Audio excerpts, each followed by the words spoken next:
जी, next हमारे पास storage में हमने बताया है कि आप जो एंटरप्राइज है वो 10 जीबी से लेके 10 पेंटाबाइट स्टोरेज जैसे आपकी डिमांड होती है, जैसे आपकी ऑर्गेनाइजेशन उस बेस पे रख सकते हैं। जैसे हमने एलजी के लिए 2 टेराबाइट की स्टोरेज की थी, रिकमेंड की थी और हमने वही ली थी। ठीक है, अब जैसे कि अब आपने देखा है करंट सिनेरियो में हमारी स्टोरेज क्या है, अब हमारे तमाम वीडियो लेक्चर उसके ऊपर स्टोर होंगे, तो हमारी क्या है जो डिमांड है वो 2 टेराबाइट से मे बी 4 टेराबाइट या 6 टेराबाइट पे क्या हो जाए, इन्हांस हो जाए। ठीक है, अंडर एस्टिमेट ये होता है कि फॉर एग्जांपल हमें स्टोरेज ज़्यादा चाहिए थी। ठीक है, फॉर एग्जांपल हमारी रिक्वायरमेंट थी 15 टेराबाइट की। ठीक है, तो हमने क्या किया है, 10 टेराबाइट की क्या की है, सब्सक्राइब की है, यानी कि हमने अंडर एस्टिमेट किया है। ठीक है, वो बताता है कि violate the contract and does not expand storage in time. ठीक है, एंड आपने क्या किया, टाइम पे जाके आपने अपनी स्टोरेज को अंडर एस्टिमेट कर लिया। हाँ, ओवर एस्टिमेट ये है कि आपकी जो एक्चुअल रिक्वायरमेंट थी 1 टेराबाइट की थी, लेकिन आपने सब्सक्राइब कितनी कराई है, 10 टेराबाइट की कराई है। यानी कि आप अंडर एस्टिमेट और ओवर एस्टिमेट कर जाते हैं किस हवाले से, स्टोरेज के हवाले से। तो कहते हैं जो जोर है वो कहता है कि उसको स्टोरेज मैनेजमेंट से कोई गर्ज नहीं होती, वो खुद ब खुद जो प्रोवाइडर होते हैं वो खुद ब खुद क्या करते हैं, मैनेज कर लेते हैं।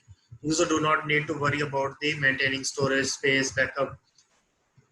इस चीज से वो कहता है उसको कोई गर्ज नहीं होता यूजर्स को, और एंटरप्राइज को भी इससे नहीं होता कि हम पूरा डेटा सेंटर परचेज, वो कहते हैं हम डेटा सेंटर नहीं परचेज करते हैं, हम जस्ट क्या करते हैं अपना volume just on one click क्या कर लेंगे, अपनी स्टोरेज को बढ़ा लेंगे।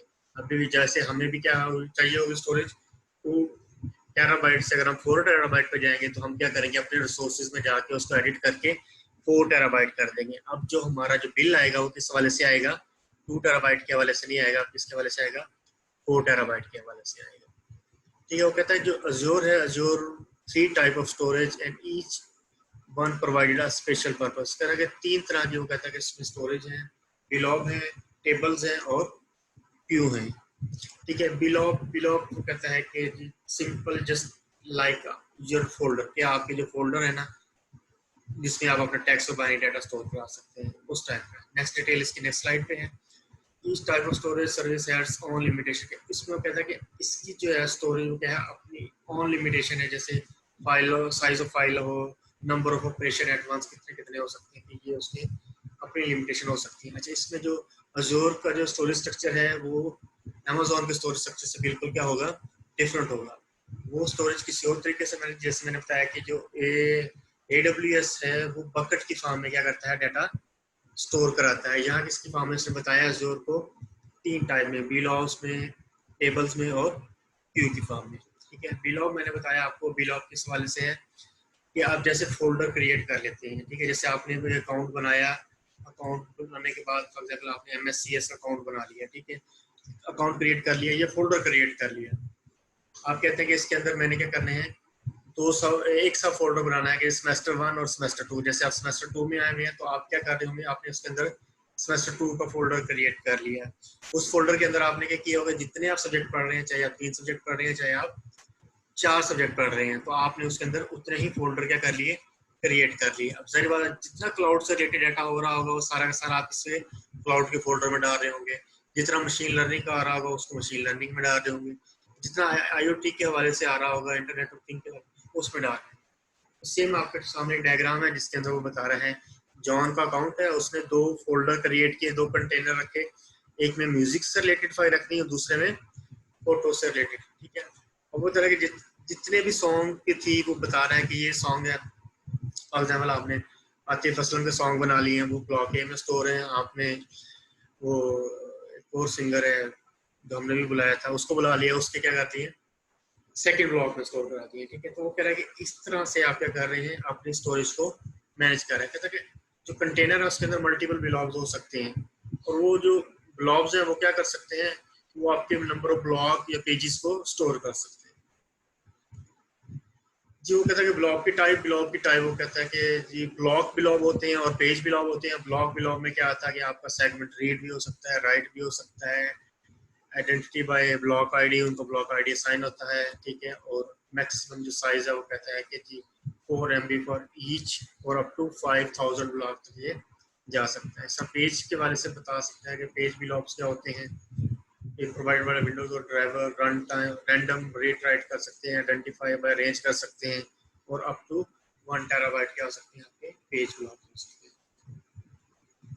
जी, फिर उसके बाद वो बात करता है आपके पास किसके बारे में, टेबल के बारे में बात करता है कि जो आपका जो डाटा है ना वो सब स्ट्रक्चर फॉर्म में, यानी जैसे टेबल में नहीं आप डाटा स्टोर कराते हैं, स्ट्रक्चर यानी डाटाबेस बनाते हैं, रोज और कॉलम्स में डाटा क्या करते हैं आप स्टोर। अच्छा, एक्ससीएफ का इंफॉर्मेशन है आपको? What is XCF? किसी को नो सर। कोई आइडिया? अच्छा चलें, इसमें हम ना एक वो कर लेते हैं, गूगल ओपन तो कर आवाज लेते हैं। नहीं आ रही। अब आवाज आ रही है? सर आपकी आवाज आ रही है, उसको नेट का इशू होगा। आपकी आवाज आ रही है सर, आई थिंक उसका नेट का चले, अच्छा चले। अब वो एक आपने ना उसने कहा है कि जी Extensible image file. Sorry, नहीं, XCF extensible image file. अच्छा अब वो एक आपको बता रहा है कि एक्सएफ क्या होता है ना। वो कह रहा है कि फॉर एग्जांपल कोई सा इमेज क्या कर रहे हैं आप यहाँ इंसर्ट करा रहे हैं, ठीक है। फॉर एग्जांपल मैं जाता हूँ डॉक्यूमेंट डेस्कटॉप पे और यहाँ से पिक्चर ले लेता हूँ, पिक्चर्स,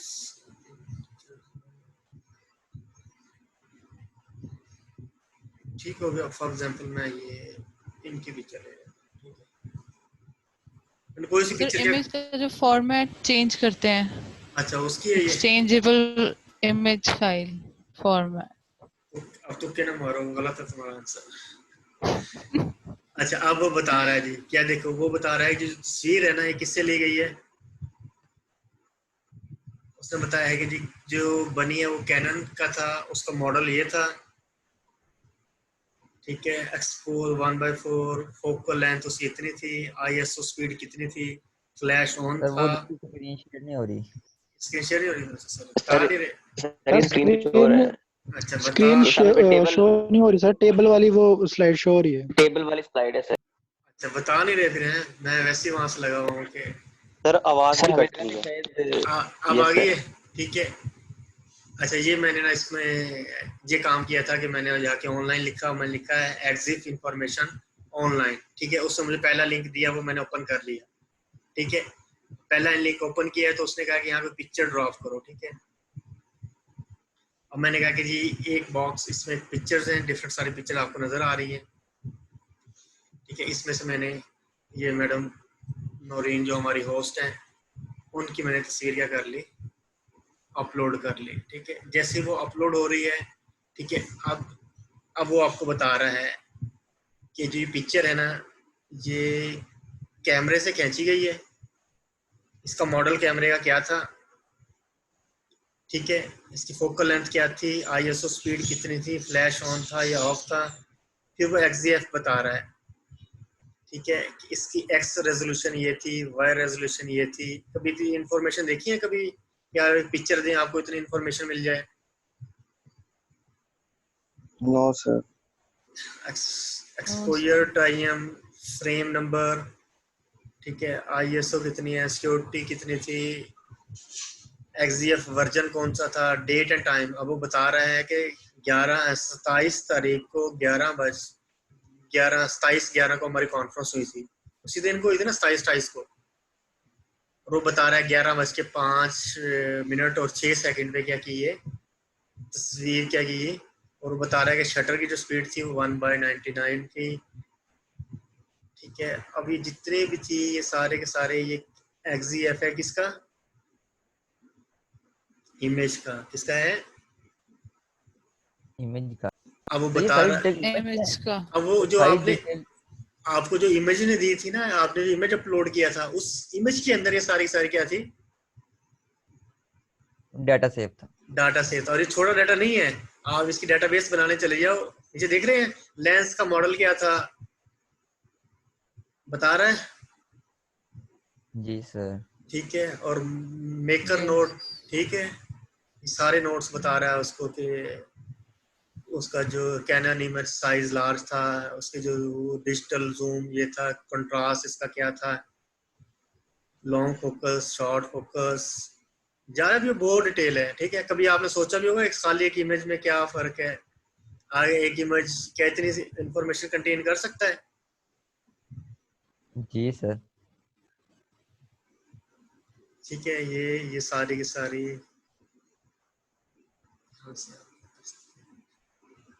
ठीक है, ये ठीक हो गया। अब XGF का पता लग गया।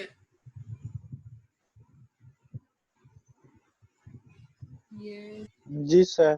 क्या पता चला फिर?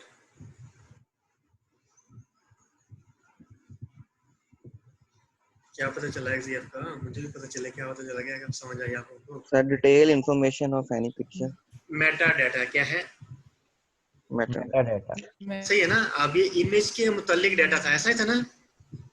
देखो, जी यस सर। जैसे मैं G.tt पे करता था, वहां जाके मुझे वो बता देता था मेटा डाटा के आपके इस फोल्डर में 10 पीपीटी हैं, 2 PDF हैं, 2 PPT हैं, 3 PNG है। ठीक ऐसी है ना? जैसे ही कोई आप फाइल अपलोड करते हैं, उससे जितनी भी XGF होगी वो सारी की सारी क्या हो जाती है? स्टोर हो जाती है। आपने आज इसका डॉक्यूमेंट बनाया, PPT की, आज मैंने स्लाइडें बनाई, वो आज की डेट में क्या हो जाएंगी? उसकी XGF क्या हो जाएगी? तैयार हो जाएगी। और वो किसके अंदर होगी? वो उस फाइल के अंदर होगी। अगर मैं किसी XGF चेक करूंगा किसी PPT की, वो मुझे सारी किसकी इंफॉर्मेशन बताएगा? जो पिक्चर की बता रहा था, वो उस ऑब्जेक्ट की, उस फाइल के। जैसे हम क्लाउड के ऊपर डाटा लेके जाते हैं, वो यही करते हैं ना, ट्रांजिट ऑडिट होता है, ऐसे होता है। ये फाइल कब क्रिएट हुई, कब कॉपी हुई, कब इसके अंदर एडिट हुआ, ये वर्ड के डॉक्यूमेंट में भी इंफॉर्मेशन होती है आपके पास, आप ऑटो सेव करके रखते हैं।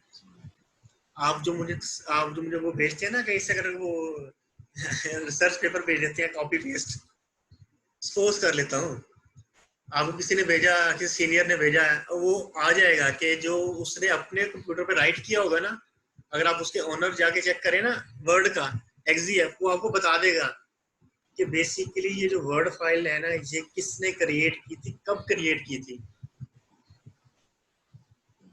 बात फॉलो कर रहे हैं? ठीक है, तो हम बता रहे हैं कि जितना भी डाटा जो स्ट्रक्चर जी फॉर्म, सर, फॉलो कर रहे हैं बात को। हाँ ठीक है, वो कहता है table can be use as light database. जो ये टेबल है, ये लाइट डेटाबेस यूज हो सकती है। फॉर एग्जांपल मैं कहता 30 तस्वीरें थी, 30 light database, lightweight database, 30। Excuse me sir. जी बेटा। सर मैंने एक पिक्चर अपलोड की है और वो मुझे तमाम के ऊपर यही कह रहा है कि नॉट फाउंड। Not found? अच्छा चलो मैं दोबारा कर कैमरा लेता इन्फो नॉट फाउंड, कॉपी। हूं। नो सर, आपका इतना विश्वास नहीं। मैं अच्छा, अपना एक इशू, मैंने असल में ये अभी भी ना नेट से डाउनलोड की थी, फेसबुक से। सही सही। तो देखो उस ना, क्या इस तरह के डाउनलोड के ऊपर इफेक्टिव नहीं होगा, या कि क्या मसला इसमें? नहीं नहीं, इसमें ये हो सकता है। देखो ना, इसमें फॉर एग्जांपल तस्वीर आपने कंप्यूटर से स्क्रीनशॉट कर ली है,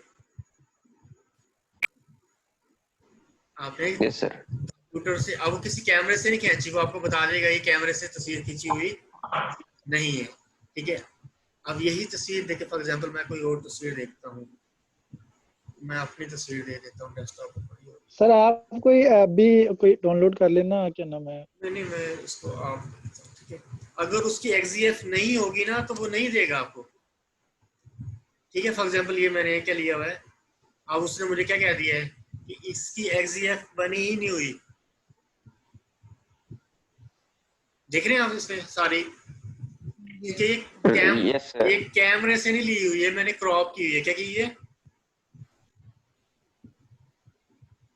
ये कैमरे से नहीं ली हुई है, मैंने क्या की है? क्रॉप की है। तो इसकी जो XGF होगी वो अल्टीमेट क्या होगी? वो बिल्कुल 0 होगी। यस सर, मतलब ये सिर्फ कैमरे वाली चीजों के ऊपर फोकस यानी करता कि है। एक्चुअली जो कैमरा या मूवी जो फाइल आपने क्या है कि वो, देखिए ये भी फाइल है, मैं ये नहीं कह रहा कि ये फाइल नहीं है, लेकिन इसकी जो इंफॉर्मेशन है ना वो नहीं है इसके यस अंदर। सर। इसके अंदर जो उसने पैरामीटर ये दिए हुए थे ना, जो इस वेबसाइट ने क्या करने थे, ट्रेस आउट करने थे। देखो, एक इमेज, वो जो कैमरे से इमेज खींची हुई थी, उसकी सारी की सारी इंफॉर्मेशन किसके अंदर थी? उस डिजिटल उसके अंदर थी। आप DSLR कैमरा ले लेते हैं ना, जब आप तस्वीर पे क्लिक करते हैं, उसके अंदर क्या होती है, वो जितने भी आपके इसके XGF थे वो खुद ब खुद क्या कर लेता था? रिकॉर्ड कर लेता था। और वो एक जेन्युइन पिक्चर थी और उसके अंदर वो सारे के सारी फीचर्स और उसके सारे जो प्रॉपर्टीज थी वो अनेबल थी, वो ऑटोमेटिकली क्या हो गई, उसने उस डेटाबेस में डाल दिया, उस टेबल में डाल दिया। ठीक है, अब वो एक पिक्चर के अंदर आपने देखा कि कितनी है वो। फॉर एग्जाम्पल चले मैं कोई और फोल्डर ले लेता हूँ किसी और कैमरे का बना हुआ। ठीक है, जैसे ये है, ठीक है जी, इसमें से होस्ट के ले लेते हैं।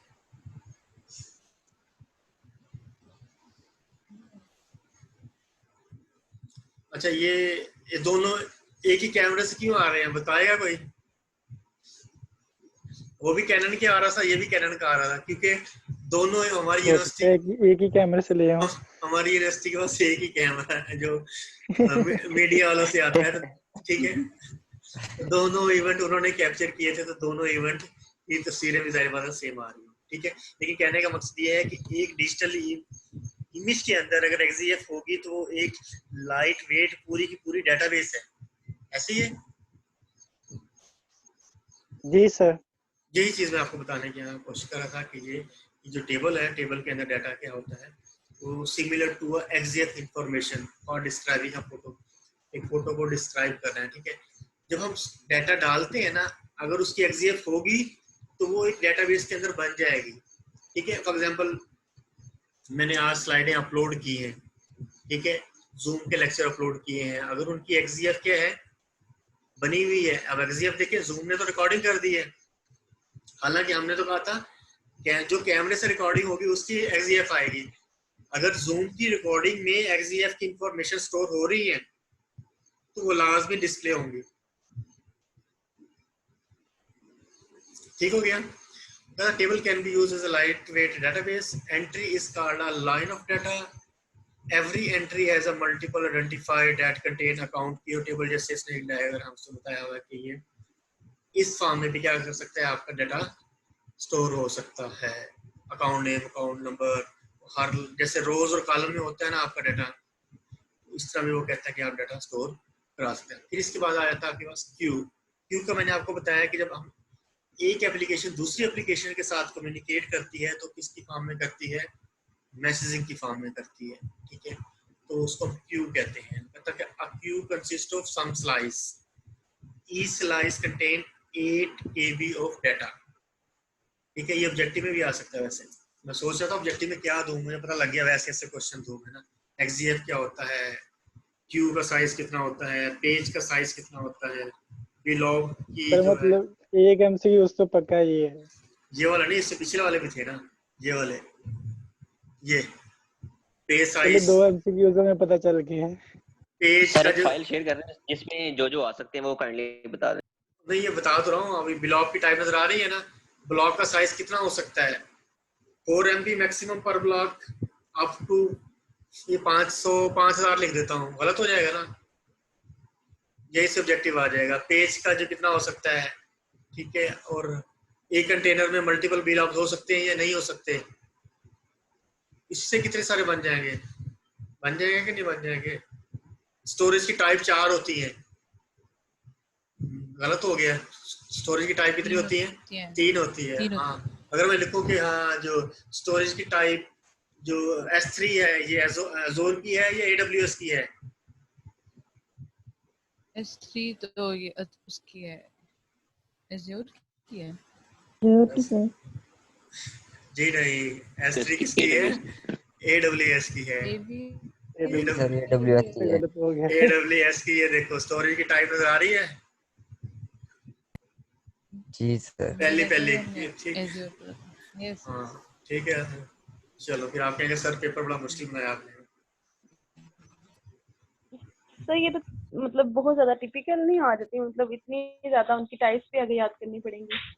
नहीं देखिए, एक जब आपको मैं टॉपिक पढ़ाता हूँ उसकी मेन जो चीजें होती हैं, जैसे आपको बता दिया ये स्टोरेज टाइप की 3 है। ठीक है, जैसे ये ब्लॉक्स का बता दिया, ब्लॉक्स में इसमें पता लगा, इसमें आपको खुद ही अंदाजा हो रहा है, क्या अंदाजा हो रहा है कि इसमें ये ऑब्जेक्टिव आ सकता है। 4 MB हो सकता है, इसमें अप टू 1 टेराबाइट तक पेज का ब्लॉक हो सकता है। XGF किसी की भी आ सकती है। टेबल में डाटा आपके रोज और कॉलम की फॉर्म में स्टोर होता है, ठीक है। ठीक है, क्यूज इसलिए होता है, क्यूज के अंदर क्या होते हैं, स्लाइस होते हैं, और हर स्लाइस का जो वो कितने केबी का डाटा होता है, 8 केबी का डाटा होता है। तो ये तो आपको याद करने पड़ेंगे ना बेसिकली। यस सर, स्लाइड्स को मतलब थोड़ी देखना पड़ेगा। स्लाइड को तो आप ना देखना पड़ेगा, बेशक डिटेल में ना देखें, लेकिन स्लाइड्स को तो जो स्लाइड्स के अंदर लिखा हुआ है ये तो देख लेना जी। कि अब वो बता रहा है आपको कि लार्ज स्केल जो है मैसेजेस हैं, मल्टीपल मैसेजेस हैं, ये सारे मैसेजेस आपके क्या कर रहे हैं, क्यू की शक्ल में जा रहे हैं, ठीक है। ठीक है, जब हमने कहा था कि हम क्या कर रहे होते हैं, जब एक एप्लीकेशन या एक एनवायरनमेंट दूसरे एनवायरनमेंट से कोऑर्डिनेट कर रहा होता है तो वो किस फॉर्म में कर रहा होता है, वो क्यूज के फॉर्म में कर रहा होता है, ठीक है। और क्यूज किसकी, ये स्लाइस बने हुए हैं, नजर आ रहे हैं, सॉरी ये मैस्ट क्यूइंग, ठीक है। ये क्यू एक एक स्लाइस है, 1 2 3 4 5 6 स्लाइस बने हुए, ठीक है। अगर वो देख रहा है कि ये इसने इससे राब्ता करना है, इसने इससे राब्ता करना है, फिर इसने वापस इसको क्या करना है, रिप्लाई बैक करना है, यानी कि दो कम्युनिकेशन के दरमियान वो बताता है उसे एसक्यूएस क्या होता है, सिंपल क्यू सर्विस क्या चीज है, ठीक है। इस पे डेमन भी है, अब नेक्स्ट स्लाइड में जाएंगे ना, उसमें थोड़ा सा ये चीजें कुछ वापस रिपीट भी होंगी आपकी ना, ठीक है। फिर इसके बाद आपके पास आगे है फैब्रिक, क्या आगे है, फैब्रिक हमने कहा है कि जी ये ऑटोमेटिक रिपोर्टिंग के लिए और मशीन के स्टेटस को रिकॉर्ड करने के लिए क्या करते हैं, हम फैब्रिक को यूज करते हैं।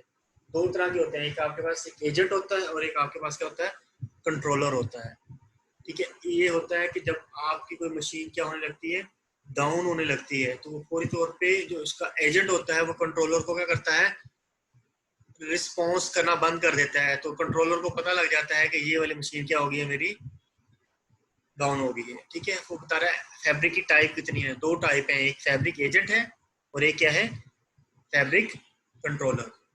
अब फैब्रिक एजेंट क्या करता है, वो कहता है कि हर जो है ना उसका एक एजेंट होगा, हर वीएम का ना एक एजेंट होगा, और वो रिपोर्ट कर रहा होगा, उस रिपोर्ट किसको कर रहा होगा, अपनी स्टेटस कंट्रोलर को बता रहा होगा, ठीक है। और provide user authentication defence of attack, ये भी बता रहा होगा कि जी किसने उसको अटैक करने की कोशिश की है। फिर वो बता रहा है कि मॉनिटर, कंट्रोलर का काम क्या है, monitor and control the virtual machine by, जो एजेंट्स ने इसको रिपोर्ट की है उसकी बेस पे उसको क्या करना है, मॉनिटर करना है और उसको कंट्रोल करना है। Manage the virtual machine running environment and software configuration, और उसने कंट्रोल भी करना है और वर्क फ्लो भी करना है, ये जो कंट्रोलर का काम होता है, ठीक है। फिर उसने एग्जांपल बता दी है कि fabric controller interact with Windows और एप्लीकेशन वाया फैब्रिक एजेंट, ठीक है। अभी जो आपको नजर आ रहे हैं, वेब रोल भी नजर आ रहा है और आपको वर्कर रोल भी नजर आ रहा है, और एक्चुअली बेसिकली क्या है, ये आपके पास एक एजेंट है, ठीक है। वो किसको रिपोर्ट कर रहा है, फैब्रिक कंट्रोलर, ठीक है। तो अब ये चीज बता रहा है कि जी 3 मशीनें हैं, ठीक है, मशीन्स हैं, और उसके ऊपर जो वो शतरंज के वो है, वो एजेंट है और वो एक कंट्रोलर है। वो आपको बता रहा है कि 2 कहती है मैं ओके हूँ, और तीसरी वाली जो क्या कहती है, मैं ओके नहीं हूँ, मैं डाउन हूँ, ठीक है। तो ये कंट्रोलर को बता रही होती है, कंट्रोलर आगे, ठीक है। यहाँ तक तो था आपका विंडो अज्योर, क्या था, विंडो अज्योर में अब आपने देखा कि जब हम इसका स्टार्ट किया था हमने इसके पढ़ा था कि मेजर कंपोनेंट 3 है। कौन से कंपोनेंट है, 3 है, विंडोज और एसक्यूएल और ऐप। अब हमने विंडोज को जब एक्सप्लोर किया तो इसके 3 वो थे, कंपोनेंट थे, कौन कौन से, कंप्यूट, स्टोरेज और आवाज नहीं आ रही आपकी, बाकी स्टूडेंट्स को आ रही है, कंप्यूट, स्टोरेज, फैब्रिक। सर आ रही है। ठीक है, फैक्ट्री का नाम, ठीक है। अच्छा, अब ये थे अज्योर के कंपोनेंट, ठीक है, अज्योर माइक्रोसॉफ्ट विंडोज अज्योर के, ठीक है। और ये इसके प्लेटफॉर्म के कंपोनेंट थे, किसके थे। अब देखिए आपने विंडो अज्योर और ऐप फैब्रिक, विंडो अज्योर में फैब्रिक पढ़ा है और ये आपको यहाँ नजर आ रहा है ऐप फैब्रिक, ठीक है। दोनों में फर्क है, ऐप फैब्रिक और ऐप फैब्रिक दोनों में फर्क है। ये 20 हो गए हैं सीआर, ये नोट कर लो, यानी कि 90 लोग क्या हैं, 19 ही प्रेजेंट होते हैं। अच्छा ठीक हो गया जी। अब यहाँ तक तो आपका पार्ट ये हो गया है, कंप्लीट हो गया है, ठीक है। नेक्स्ट अब आपके पास है हमारे पास SQL Azure है। क्या है? SQL Azure। जैसे इसके नाम से जाहिर है, क्या है ये? डेटाबेस। डेटाबेस से जाहिर है, डेटाबेस से बिलोंग करता है जी। डेटाबेस इससे बिलोंग करता है। ठीक है, ठीक है। वो कहता है कि जी कहीं उसको एंटरप्राइज को जरूरत होती है अपने डाटा को क्या करना है, मास डाटा क्या कराना है, स्टोर कराना है, जहां आपने मल्टीपल डाटाबेस के इंस्टेंस भी चलाने हो, तो वहां हम क्या यूज करते हैं, cloud based database management system. ठीक है, and data yes oriented services. ठीक है, उसमें वो कह रहा है कि एक तो आपका SQL Azure है, ठीक है, और एक कुछ अदर्स भी हो सकते हैं। SQL Azure में वो बता रहा है कि ये वॉल्यूम बंद कर दें, उसमें वो कह रहा है कि जी आपकी रिलेशनल डेटाबेसेस होती है, वो कहते हैं ये किसके साथ इंटीग्रेट है, SQL सर्वर के साथ है, Visual Studio डेवलपमेंट टूल में अवेलेबल है, रिलायबल है, स्केलेबल है, ऑन डिमांड है। लिमिटेशन वो कहता है कि query can run only a limited time. जैसे मैंने अभी आपको बताया कि आप एक क्यूरी के लिए क्या करा सकते हैं, लिमिटेड टाइम, और उसको वो भी दे सकते हैं, रिसोर्सेज भी एलोकेट कर सकते हैं। फिर वो बता रहा है कि जो मैक्सिमम साइज वो सिंगल डेटाबेस से कितना आ सकता है, 10 GB तक जा सकता है।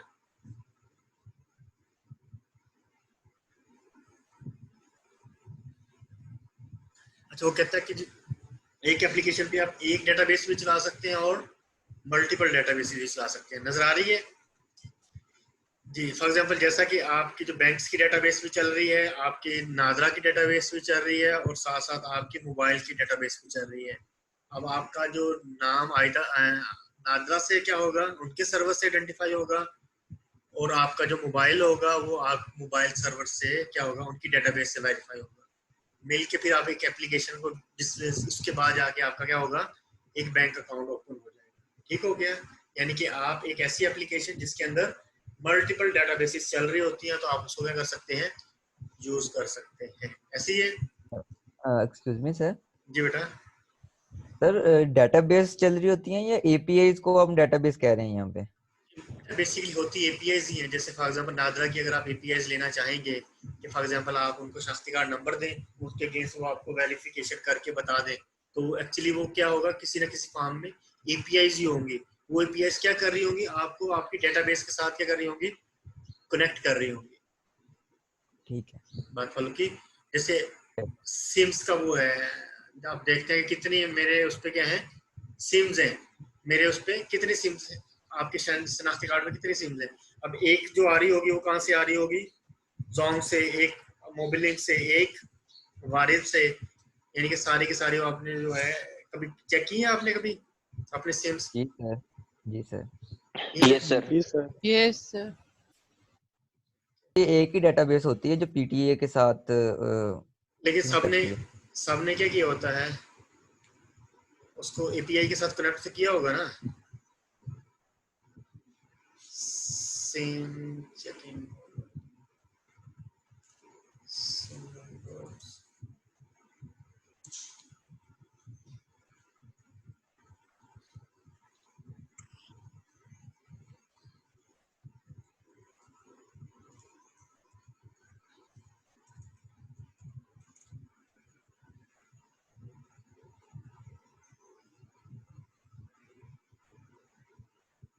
जी। अभी देखिए ये पीटीए बेसिक बेसिक पीटीए से कनेक्टेड है, लेकिन ये क्या है, ये जो रिकॉर्ड आ रहा होगा ये किससे आ रहा होगा, 1 2 3 4 5 6 डिफरेंट डेटाबेसेस से क्या आ रहा होगा, रिकॉर्ड आ रहा है। रिकॉर्ड आ रहा होगा। बेशक उनको क्या है, सिंगल एंटिटी जो पीटीए है वो क्या कर रही है, मैनेज कर रही है, लेकिन वहां मल्टीपल आपकी क्या है, डेटाबेसेस क्या हुई है, इंटीग्रेट हुई हुई है। ठीक है, वो किसी ना किसी एप्लीकेशन पे या किसी ना किसी एपीआई पे क्या हो रही होंगी, इंटीग्रेट जरूर होगी। कहता है application with more data will need to create multiple databases. ठीक है जी। फिर वो कह रहा है कि जी बैकएंड सर्वर जो होते हैं आपके, ठीक है, हाई अवेलेबल होते हैं, distributed database, distributed storage system होते हैं। ठीक है, और वो बता रहा है कि डेटाबेसेस डिफरेंट जगह पे हैं, लेकिन आपका जो एसक्यूएल सर्वर इंस्टेंस है वो उनको क्या कर रहा है, फैब्रिक क्या कर रहा था, बेसिकली फैब्रिक आपकी डिफरेंट एप्स के दौरान कम्युनिकेशन करके आपको एक इंटरफेस प्रोवाइड कर रहा होता है। ठीक है, ये फिर इसके पास आपके पास आ गया है ऐप ऐप वो कह रहा है कि जो ऐप फैब्रिक होता है वो दो डिफरेंट डिस्ट्रीब्यूटेड सर्विसेज और एप्लीकेशन को आपस में कनेक्टेड करा रहा होता है। किसके जरिए करा रहा होता है? सर्विस बस के जरिए और असेस कंट्रोल के जरिए करा रहा होता है। ठीक है, वो बता रहा है कि what is AppFabric can do, क्या कर सकता है? कहता है make connection between application possibles, provide a service application for enterprise level architecture, based on open communication and standard of services vendor providing the concept of service reusability। का दो component है इसके, ऐसे डायग्राम से देख लें, थोड़ी सी थ्योरी सब पढ़ लीजिएगा कि वो बस सर्विस क्या होती है, कि आपने जो सर्विस स्टार्ट करते हैं तो कितने कितने पॉइंट्स होते हैं। For example registered service and point पहले नंबर पे ये हो जाएगा, दूसरे पे वो एक्सप्लोर करेगा। ठीक है, तीसरे पे वो क्या है, तीसरा पॉइंट किधर गया, डिस्कवर सर्विसेज, चौथे पे इन्वोक करेगा, और पांचवें पे उस सर्विस के जो एंड पॉइंट्स हैं वो सारे के सारे इंटीग्रेट करके आपको बता देगा जी। फिर वो कहता है कि जो उस पर आप मैसेजिंग भी हो सकती है और डायरेक्ट कनेक्ट भी हो सकता है। ठीक है, एक डायग्राम नेक्स्ट इसमें आपको बता रहा है कि आप डायरेक्ट सर्वर से भी अप्रूव कर सकते हैं। ठीक है, और आप वाया सर्विस से भी कर सकते हैं। जैसे फॉर एग्जांपल हम आपको क्विज देते हैं, क्विज हम आपको किसके जरिए, गूगल फॉर्म के जरिए भी देते हैं, ऐसी है, या हम आपको लिंक सेंड कर देते हैं, आप उसको डायरेक्ट भी असेस कर सकते हैं और थ्रू वाया उस सर्विस बस के जरिए भी क्या कर सकते हैं, असेस कर सकते हैं। ठीक हो गया, ये डायरेक्टली कनेक्टेड होगा अगर आप डायरेक्ट कनेक्ट कर सकते हैं। ठीक है, फिर इसका असेस कंट्रोल है, उसमें ऑथेंटिकेट आइडेंटिफाई करने के बाद आपको उसको यूज करना है। वो कहता है कि सिंगल साइन ऑन है। ठीक है, जैसे आपका ये है जी सूट है, जी मेलिंग का है, आपका क्या है, एक ही क्या है अकाउंट है, वो सब पे चल जाता है। ठीक है, कि आप जैसे फॉर एग्जांपल अभी हमने आपको सिंगल साइन ऑन ही कर दिया ना, आपका मूडल सर्विस और आपका ईआरपी सर्विस क्या है, एक ही अकाउंट से क्या होंगे, लॉगिन। अब हालांकि दो डिफरेंट क्या है, असेस कंट्रोल की बात है ना, आपको हमने असेस देनी है। ठीक है, और सिंगल साइन ऑन भी रखना है। ये कल को कोई और एक मैं सिस्टम बनाऊंगा, लेकिन हम क्या कहूंगा कि आपके जो यूजर और सारे के सारे मैं यहाँ से ले लेता हूँ। ठीक है, ये कुछ समरीज है थोड़ी सी कि प्लेटफॉर्म क्या क्या कर सकता है, ये कुछ उसकी प्रॉपर्टीज थी जो आप हर जगह पढ़ते ही हैं। तो ये आपका चैप्टर क्लोज हो गया है, लेक्चर का टाइमिंग भी खत्म हो गया है, तो अब हम तकरीबन 11:15 बजे क्या करेंगे, दोबारा रिज्यूम करेंगे। ठीक है, अल्लाह हाफिज। Okay, sir.